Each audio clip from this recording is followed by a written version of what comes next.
እንግዲህ ካለ ቤዛ በመጽሐፍ ቅዱስ እንዴት ይገለጻል? አንደኛ እንግዲህ ቤዛ የሚለው ብዙ አለ። ቤዛ ማለት መድኃኒት ማለት ነው። ቅድም ተናግሬያለሁኝ። ቤዛ ማለት መድኃኒት ነው። ምክንያቱም ቤዛው አዳነ ስለሆነ ፈወሰ አዳነ ስለሆነ ማለትና ሙሴ ቤዛ ተብሏል። ኢያሱ መድኃኒት ተብሏል። ሙሴ ኢሳይያስም እንደዚሁ መድኃኒት ተብሏል፣ ቤዛ ተብሏል። ምክንያቱም ኢሳይያስ ማለት መድኃኒት ቤዛ ማለት ነው። ኢያሱ ማለት ይሄ ስለሆነ አንደኛ የነፍሱን ቤዛ ለእግዚአብሔር ይስጥ ይላል ዘጸአት 30 ምዕራፍ 30 ቁጥር 12 ላይ ማለት ነው። አሁን ይሄ የነፍሱን ቤዛ ለእግዚአብሔር ይስጥ ማለት ለሙሴ ነው። ለሙሴ ትእዛዝ እግዚአብሔር ሲሰጠው ማለት ነውና ለሙሴ እግዚአብሔር ትእዛዝ የሰጠው ነው። ሁለተኛ በእግዚአብሔር ፊት ለነፍሳችሁ ቤዛ እንዲሆን ለእስራኤል ልጆች መታሰቢያ ይሁን ዘጸአት ምዕራፍ 30 ቁጥር 16 ይኸውም ገንዘብ ነው። ገንዘብ ቤዛ ተብሏል። በመጽሐፍተ ብሉያት ውስጥ እንኳን ድንግል ማርያም ገንዘብ ራሱ ለተጠቀመበት ቤዛ ነው ማለት ነው። መድኃኒት ነው ማለት ነው። ያይድናል ማለት ነው። እንዴት አድርጎ ያይድናል? ሲመጸውት ሲያበላ ሲያጠጣ ማለት ነው። ስለዚህ ገንዘብ ነው። ይሄው በእግዚአብሔር ፊት ለነፍሳችሁ ቤዛ እንዲሆን ለእግዚአብሔር ለእስራኤል ልጆች መታሰቢያ ይሁን ዘጸአት ምዕራፍ 30 ቁጥር 26 ይሄ ማለት እምኩሉ ምግባረ ጽድቅ ይሄ ይሱሂብ ስለሚል የጽድቅ ስራዎች ብዙ ናቸው። ወደ ሊቃውንት መጻሕፍት ሊቃውንት ወይም ወደ አዋልድ መጻሕፍቶች ሲገባ የጽድቅ ስራዎች ብዙ ናቸው። ምጽዋት ይበልጣል ይላል። ቅዱስ ያሬድ ደግሞ ምጽዋት አበድር እመስዋዕት ይለዋል። ከመስዋዕት ምጽዋትን እመርጣለሁ አብደረ መረጠ ስለሆነ ብሏን። ስለዚህ ያን ሲያመጣ ዘጸአት ያለውን ቀሪቶ ቅዱስ ያሬድ አጣጥሞ አዋህዶ ደርሶልናል ማለት ነው። ይሄ ሁለተኛ ነው። ሌላው መጽሐፈ ዘሁልቁ ምዕራፍ 3 ቁጥር 46 ሰዓት ለመቆጠብ ነው። አራተኛ ይሄ ሶስተኛ ነው። አራተኛ ኢዮብ 33 24 ላይ ቤዛ ተብሏል። ቤዛ የሚለውን ቃል ነው። አምስተኛ መዝሙረ ዳዊት 55 19 ማለት ነው። 55 19 ላይ ተነግሯል። ምን የሚል ቤዛ የሚል ማለት ነው አለ እዚያው ላይ። ስድስተኛ የሚገርመውና የሚደንቀው ኃጥእ የጻድቅ ቤዛ ነው። ኃጢአተኛ ሰው ማለት ነው። ኃጥእ ማለት ኃጢአተኛ ማለት ነው። ኃጢአተኛ ሆነ ኃጢአት ምላር ነውና ኃጥእ ውስጠ ዘ ነው። ኃጢአት ለሴት። ስለዚህ ኃጥእ ምንድን ነው ይላል? የጻድቅ ቤዛ ነው። በደለኛም የቅን ሰው ቤዛ ነው። ምሳሌ ምዕራፍ መጽሐፈ ምሳሌ ከሰሎሞን መጽሐፍቶች አንዱ ማለት ነው። ምዕራፍ 21 ቁጥር 19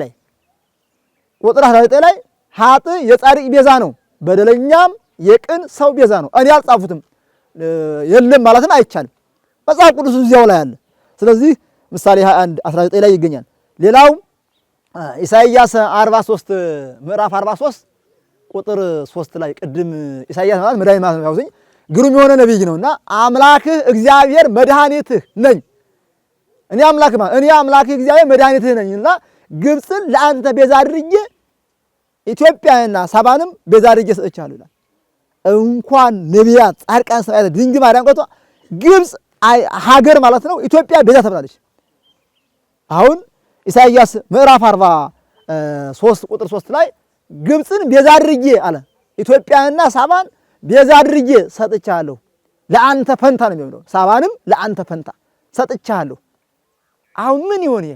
ግብፅ ቤዛ ናት፣ ኢትዮጵያ ቤዛ ናት፣ ሳባ ቤዛ ናት እያለ አሁን ይሄን ማንም አልጻፈውም። ነቢያት በሰቂለትና በእግዚአብሔር ፈቃድ የጻፉት ወይም የደረሱት ድርሰት ነው፣ ትንቢት ነው። ስለዚህ ኢትዮጵያ ሀገረ እግዚአብሔር ናት፣ ቤዛ ናት ማለት ነው። ለዓለም ሁሉ እምብርት ናት ማለት ይቻላል። ምክንያቱም የእውቀትም የልዩ ልዩ መጽሐፍቶች የእምነትም መሰረት ስለሆነ ኢትዮጵያ ታመጽእ እደዊሃ የሚል ስላለ ማለት ነው። አይ ጻድቃተ ኢትዮጵያ ደንግጻ የሚል ስላለ ወጸላይቱ ዳዊት ላይ ወደ ከ42 ጊዜ በላይ በመጽሐፍ ቅዱስ ላይ ኢትዮጵያ ጽፋለች።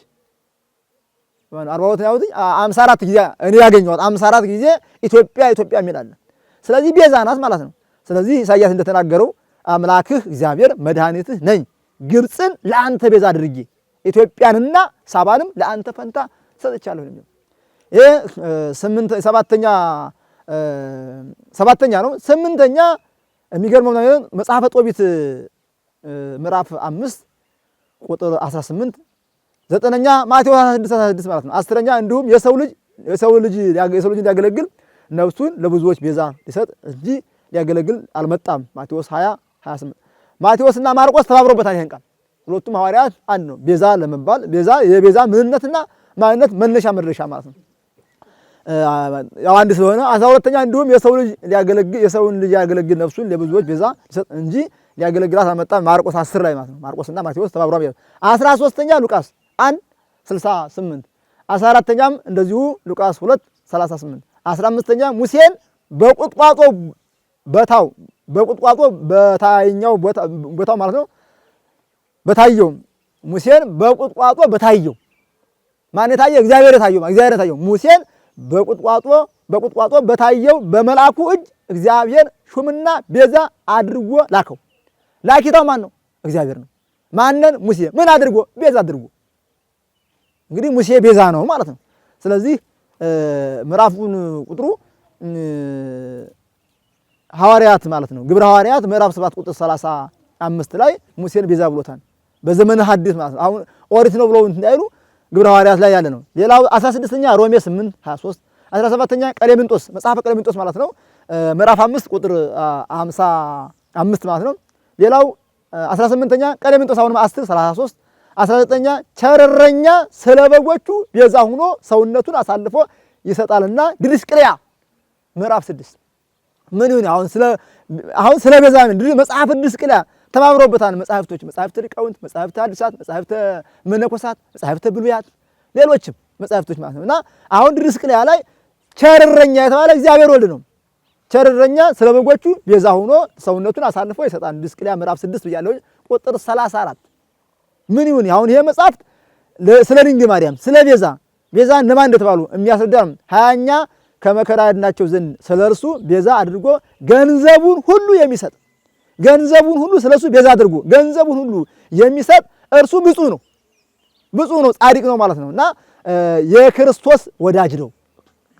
መጽሐፈ ድርስቅልያ ምዕራፍ 24 ቁጥር 9 መጽሐፍ 20 እንዲሁም 21ኛ መጽሐፈ ድርስቅልያ ምዕራፍ 24 ቁጥር 49 የክርስቶስ ወዳጅ ነው ማለት ነው። ገንዘቡን ቤዛ አድርጎ የሚሰጥ መድኃኒት አድርጎ የሚሰጥ ምንድነው?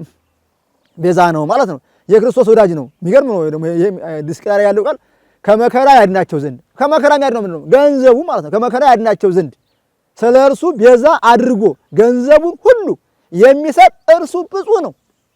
መጽሐፈ ድርስቅልያ እርሱ ብፁዕ ነው የክርስቶስም ወዳጅ ነው አለ። በቃ የክርስቶስም ወዳጅ ነው።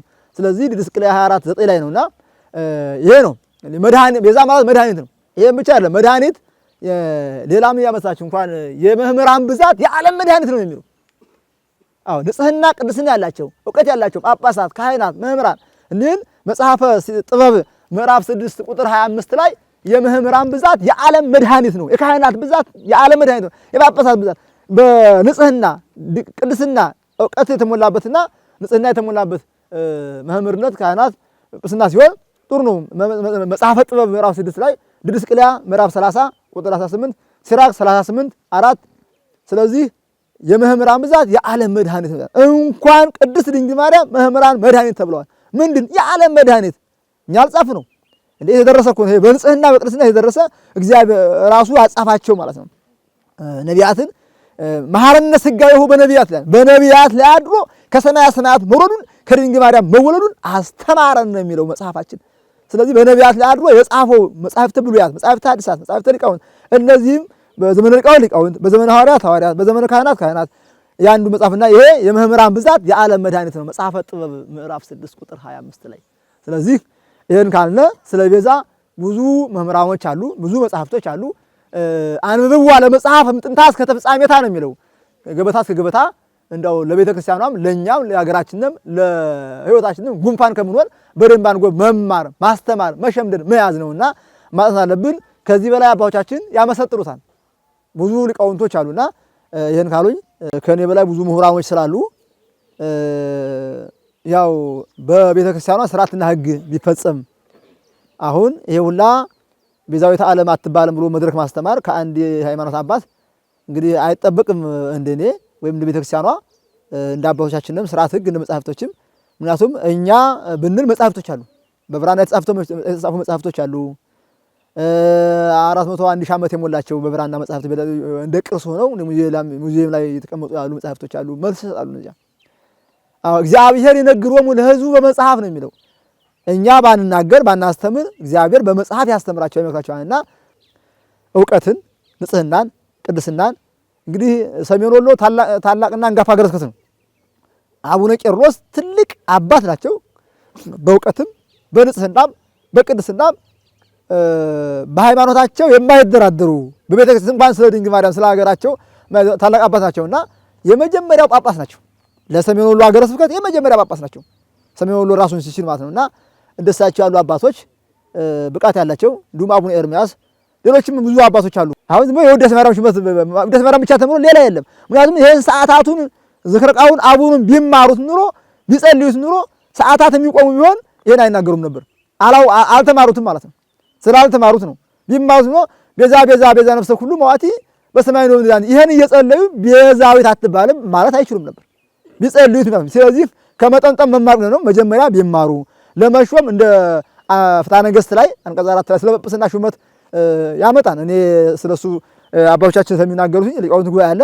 እነሱ በዚያ በፍትሐ ነገሥቱ ሕግ መሰረት ቢማሩ የሚሾም ከሆነ አቋሙን፣ ዝማሬውን፣ ቅኔውን፣ ቅዳሴውን አመልኩቶ ቢያስተምሩት ከተማረ በኋላ ቢሾም። ይሄ ነገር ሲነገር እንደው ምንጩ ከፕሮቴስታንት አንጻር ከዚያ እንደመጣ ነው የተሰማን። ምክንያቱም በመጽሐፍ ቅዱስ አይደለም መድኃኒትነት ለቅዱሳን አምላክነት ራሱ ተሰጥቷቸዋል። በዘጸአት 7 ቁጥር 1 ላይ ሙሴ የአምላክነትን ጸጋ ራሱ ተሰጥቷል። በፈርዖን ላይ አምላክ አድርጌሃለሁ ተብሏል። አይደለም ድህነት ቤዛነት ሙሴ ምን ነበረ? ለፈርዖን አምላክ ነበረ በጸጋ ማለት ነው። ምክንያቱም የጸጋንና የባህሪን መለየት አሁን ይሄ ቤዛ የሚለውን እሱ ቤዛ ተብሎ ሌሎቹም ቤዛ ተብለዋል። እሱ ንጉስ ተብሎ ሌሎቹም ንጉስ ተብለዋል። እሱ ቅዱስ ተብሎ ሌሎቹም ቅዱሳን ተብለዋል። ምንድነው? የነሱ በጸጋ ነው፣ የሱ ደግሞ የባህሪ ነው። አሁን እሱ እግዚአብሔር ልጅ ነው፣ የእግዚአብሔር አብ ማለት ነው።